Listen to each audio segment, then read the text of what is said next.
that was the absolute darkest time of my life. Like I said, he was severely abusive, and I had suicide attempts. To encourage me, to show me that I am worth living, that I am worth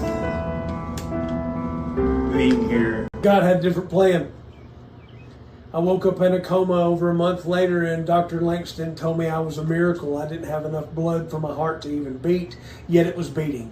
He said that was God telling him to work on me and save my life, which he did. The Lord has completely healed in my life, and I'm walking in absolute complete freedom today. And I couldn't have done that without the wonderful people at First Contact.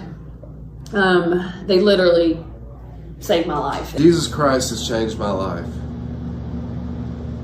When I see people from my hometown, they don't recognize me. They say, Jerry, you're a completely different person. I used to cuss all the time. I would fight people at the drop of a hat. Yet in all these things we are more than conquerors through him who loved us. For I am persuaded that neither death, nor life, nor angels, nor principalities, nor powers, nor things present, nor things to come, nor height, nor depth, nor any other created thing shall be able to separate us from the love of God, which is Christ Jesus, our Lord and Savior.